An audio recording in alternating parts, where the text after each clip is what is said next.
नमस्कार, आदाब, सत श्री अकाल। मैं चौधरी राणा इस वक्त मौजूद हूँ मीना व्यक्ति व्यापार मिलन महासभा के अंतर्गत और इस वक्त हमारे साथ हिना जी हैं, हिना किन्नर जी, जो कि समाज सेवी के रूप में आपके समाज में एक जाना माना चेहरा है, जिसे किसी पहचान का मोहताज नहीं है।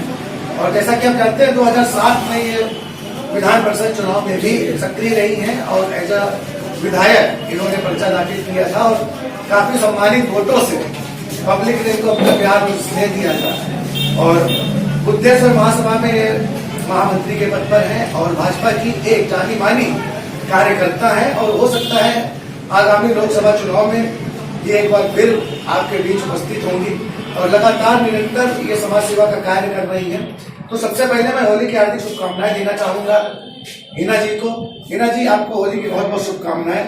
और जिस तरह से भारतीय जनता पार्टी ने अपना परचम लहराया है, पूर्ण बहुमत के साथ अपनी सरकार बनाई है, उसके लिए आपको ढेरों शुभकामनाएं देते हैं। और अपने चैनल के माध्यम से मैं ये जानना चाहता हूँ कि आप रेगुलर समाज सेवा के कार्यों में तत्पर रही हैं, आज आपकी सरकार भी बन गई है और 2024 में फिर से एक बार लोकसभा चुनाव होने जा रहे हैं। तो हिना जी, मैं ये जानना चाहता हूँ कि अगर लोकसभा चुनाव में आपको जनता अपने प्यार के साथ, भारी बहुमत के साथ चुनकर आती है, तो ऐसे कौन कौन से कार्य हैं जो आपको लगता है कि पब्लिक के लिए करने चाहिए और अपने किन्नर समाज के लिए करने चाहिए?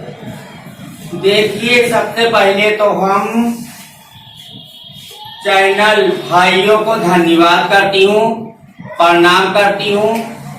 और जितने हमारे चैनल भाई हैं और मीडिया चैनल जो हैं, वो उनकी इतनी तरक्की हो कि हमारे आशीर्वाद से उनको पूरे हिंदुस्तान के पूरे वर्ल्ड में उनको पूछा जाए और उनका ही न्यूज चले सबसे ज्यादा।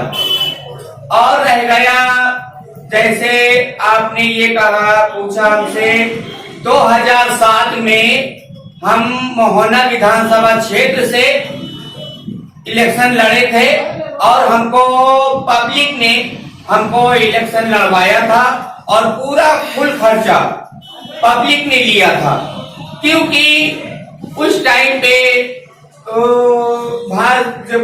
भाजपा और ये जो हमारे राजभर हैं, उनकी नई पार्टी उभर के आई थी उस टाइम पे। ओम प्रकाश राजभर की पार्टी जो उभर के आई थी उस टाइम पे, तो हमको सबसे पहले अपनी पार्टी में सैंपल दिया था चुनाव निशान छड़ी का और हमको खड़ा किया था। छड़ी दी थी, मतलब जनता को सुधारने के लिए छड़ी दिया था। जो जितने दिग्गज नेता हैं और जितने बिगड़े हुए बड़ी बाप के जो औलाद थी, उनको सुधारने के लिए हमको वो छड़ी दी गई थी कि इसी से जितने दिग्गज नेता हैं और जो काम नहीं कर रहे हैं, जो समाज में जो इंसान परेशान रहता है और पब्लिक पीड़ित रहती है, इस वजह से हमको पब्लिक ने चुनाव में खड़ा किया था और हमको लड़ाया था। नकुल दुबे के टक्कर पे हमको खड़ा किया गया था।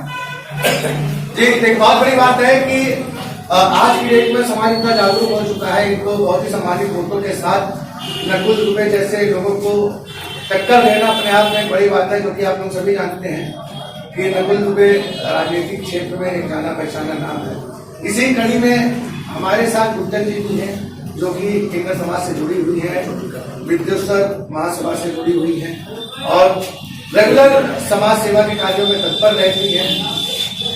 तो किन्नर कल्याण के लिए भी लगातार कार्य करती रही है। जी, किन्नर कल्याण बोर्ड की अध्यक्ष है। तो आइए रूबरू होते हैं गुड्डन जी से। गुड्डन जी, सबसे पहले तो आपको होली की हार्दिक शुभकामनाएं देना चाहूंगा। और सबसे पहले, जैसा कि कोई भी जब मांगलिक पर्व होता है, कोई भी सांस्कृतिक ऐसा कार्य होता है, तो जाहिर सी बात है कि जहाँ पर आपकी मौजूदगी नहीं होती तो वो पर्व, वो हर्षोल्लास का जो मौका होता है वो अधूरा माना जाता है। जिस जगह आपका आशीष नहीं मिलता, जिस जगह आपके आशीर्वाद नहीं मिलते, तो जब हर एक खुशियों में आपको बुलाया जाता है, आपको शुभ माना जाता है, तो समाज में मगर कुछ एक ऐसा वर्ग है जो कि आपको दूसरी नजर से देखता है, जबकि संविधान ने भी आपको बराबर का अधिकार दे रखा है, वोट डालने का अधिकार भी दे रखा है। और स्वयं देवादिदेव महादेव भगवान भोलेनाथ जो है उन्होंने आपको अपने आशीषों से नवाजा है, स्वयं उन्होंने अर्धनारीश्वर का एक रूप लिया हुआ है। तो मैं जानना चाहूंगा, सबसे पहले सारी बातें चलती रहेंगी, सारे विकास की मुद्दे चलते रहेंगे। सबसे पहले जो हमारा एक अपेक्षित समाज है किन्नर समाज, तो हम ये जानना चाहेंगे, आप किन्नर समाज के अध्यक्ष हैं, तो अगर आपको मौका मिलता है यहाँ पे लोग भी एक बार फुल कॉन्स्टिट्यूंसी में आते हैं, फुल सपोर्ट के साथ रहते हैं, समाज सेवा ऑलरेडी कर रही, तो मैं जानना चाहूंगा अभी किन्नर समाज को उत्थान के लिए आप ऐसे कौन कौन से कार्य हैं जिनको कर रही और जी, सबसे पहले नमस्कार सबको। मेरे 25 करोड़ मेरी उत्तर प्रदेश की जनता को मेरा नमन, और बुद्धेश्वर विकास महासभा को मेरा नमन। जितने भी मेरे कार्यकर्ता हैं और जितने भी मेरे परिवार में किन्नर समाज के लोग हैं, मेरे परिवार में जुड़े हुए हैं, और बुद्धेश्वर विकास महासभा में मेरे परिवार के जितने लोग जुड़े हैं, जितने भी है वो मेरा एक परिवार है। और परिवार में जितने जुड़े उनको मैं बहुत बहुत नमन करती हूँ और उनको बहुत बहुत बधाइयाँ देती हूँ, इसलिए कि आज उनके बदौलत में जो लोगों से, आम पब्लिक से फेस करती थी अपनी परेशानियों को लेकर के, और हीन भावना लोगों के दिल में, अब रूढ़िवादी दिमाग हो गया लोगों का पुराने से टाइम से था। अब की जनरेशन में ऐसा नहीं है। अब किन्नर समाज भी अपने आप को उठा रहा है और बढ़ चढ़ के हर कार्य में हिस्सा ले रहे हैं। तो मेरा यही आगे प्रयास रहेगा कि हमें पहली बार तो यूपी किन्नर कल्याण बोर्ड में हमको एक प्लेटफॉर्म मिला, जिसकी वजह से हम लोगों को आगे बढ़ने की कोशिश मिली है, और बहुत ही जो काम में हमारे रुके हुए थे वो काम करने की हमें एक सलाहियत मिली है और हर तरह का पावर मिला है। एक दफा बुद्धन जी के लिए जोरदार तालियां हो जाए सब लोग मिलके। और ये जो हमारे बुद्धेश्वर विकास महासभा है उसके अंदर वो विकास है, हर चीज का विकास है, पिछड़े वर्ग का विकास है। कोई एक रोड और क्या कहते हैं नाली सड़कों का विकास ही नहीं होता, हर चीज का विकास है। जैसे कि हमारे पिछड़े वर्ग है जहनी तौर पे। और दूसरी बात ये किन्नर समाज को भी उन्होंने जोड़ा है कि ये एक बहुत बड़ी शक्ति है। आपने सुना होगा महिला आयोग क्यों बना? जब महिला की शक्ति को लोग जान गए कि महिला शक्ति सबसे बड़ी, क्योंकि अर्धनारीश्वर जो है वो भी आदि शक्ति से पैदा हुए हैं।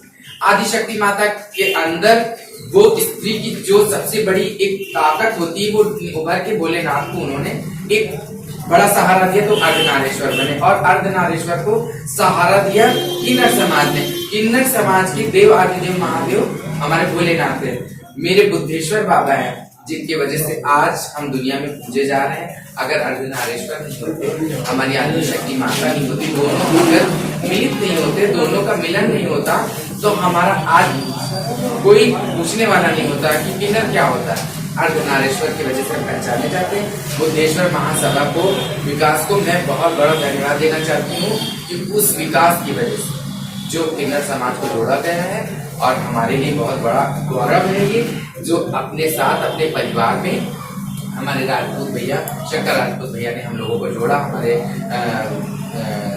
शताब भाई ने जोड़ा, और मेरे जितने भी परिवार के लोग हैं सब ने हमको एक प्लेटफॉर्म दिया है इस चीज से भी बढ़ने के लिए, हर चीज का विकास करेंगे। और जो किन्नर समाज के अंदर मामला क्रिएट होते हैं, लड़ाई होती है, झगड़े होते हैं आपस में, और जो हम लोगों को फैसिलिटीज नहीं मिल पा रही, जैसे हमारा वोटर कार्ड है, आईडी कार्ड है, हमारे लिए जो बहुत बड़ी एक बात थी जैसे रोजगार का, आय का, वो हमारे लिए एक पेंशन बनने की, और जो वृद्ध लोग हैं उनके लिए, किन्नरों के लिए वृद्ध आवास के लिए और उनके चिकित्सा के लिए, ये बहुत बड़ी बात है किन्नर समाज के लिए। तो हम किन्नर समाज के लोग जुड़ करके जो हम लोग आगे से बढ़ के हम लोगों को फैसिलिटीज मिलेगी सबके लिए। संविधान के अंदर हर चीज है, लेकिन लोगों ने उसको पहचाना नहीं। अब समाज के अंदर, किन्नर समाज के अंदर हम लोग भी पहचानते नहीं थे। जब हमें पहचान हुई कि हमारे लिए भी हर चीज है, हमारी मोदी योगी सरकार ने दिया है, तो उसको पहचाना, अब उसको हम लेंगे, हमारा हक है, हमको नहीं मिले तो उसको छीन के लेंगे। ये किन्नर समाज की सबसे बड़ी शक्ति है जो आगे खड़ी होकर के, और आम पब्लिक को जो नहीं मिल रहा वो हम उसमें खड़े होकर दिखाएं। जी आपका सुनाम? तमन्ना जी। तमन्ना जी जिस तरह से आज हर एक प्रशासनिक महकमे में किन्नर समाज बढ़ चढ़ के हिस्सा ले रहा है, अच्छी आधिकारिक पोस्ट पे किन्नर समाज के लोग आसीन हैं, जिस तरह से पॉलिटिक्स में हिस्सा ले रहे हैं, और अभी तक जो रूढ़िवादिता फैली हुई थी समाज में किन्नर समाज को लेकर ईद मांगा नहीं, आज के समय पे जब योगी आदित्यनाथ जैसे लोग भारतीय जनता पार्टी का सपोर्ट करती है और आप समाज के एक विभिन्न स्तंभों पे खड़े होते हैं, चाहे वो राजनीतिक स्तंभ हो या वो प्रशासनिक सेवा का स्तंभ है, तो आप किन्नर समाज को किस भविष्य आपको क्या लेते हैं?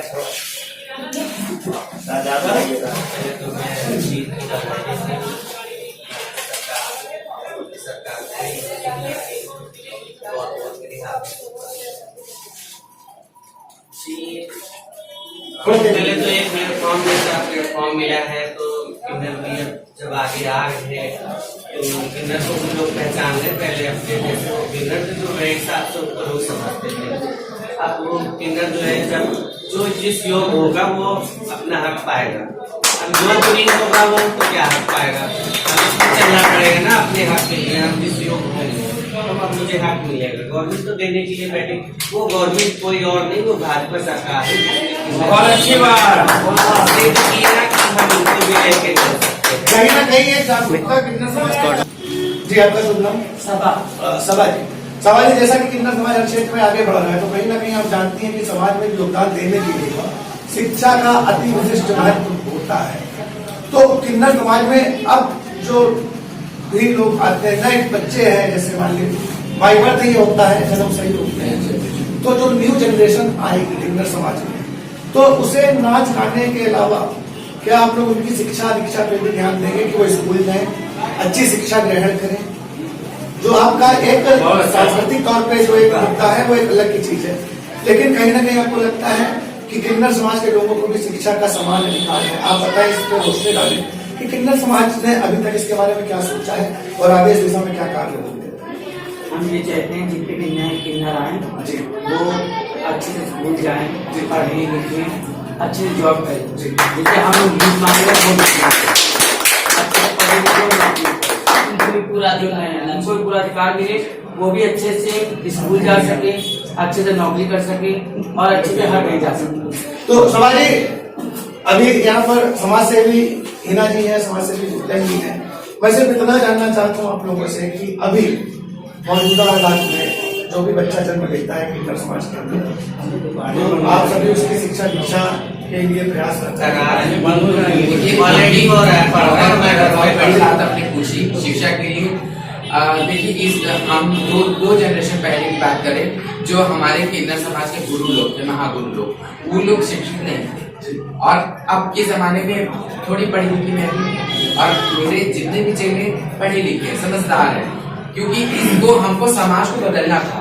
तो जो शिक्षा आम पब्लिक के लिए है वो हमारे किन्नर समाज के लिए भी, और जितने भी मेरे चेले हैं और आने वाले कल के भविष्य बनेंगे, कोई बैरिस्टर बनेगा, कोई वकील बनेगा, कोई जज बनेगा, कोई कुछ बनेगा, हम ये चाहते हैं किन्नर समाज आगे बढ़ के शिक्षा पूरी करे और हम आगे से आगे करेंगे। और हमारे पास किन्नर लोग और भी बच्चे भी हैं जिनकी शिक्षा हो रही है, चल रही है, जिनको हम पाल रहे हैं और अच्छी शिक्षा दीक्षा दे रहे हैं। और ये एक बहुत बड़ी बात है कि किन्नर समाज आज पूरी तरह से जागरूक है, समाज में इनका विशिष्ट स्थान है, और आने वाले समय में मैं ये बता देना चाहता हूँ अपने चैनल के माध्यम से कि किन्नर समाज किसी भी क्षेत्र में कम नहीं रहेगा, और आने वाले क्षेत्र में हर एक डिपार्टमेंट में आपको जरूर किन्नर मिलेंगे, हर एक राजनीतिक सेवा में किन्नर मिलेंगे, और इसी के साथ मैं अपनी बात को खत्म करता हूं।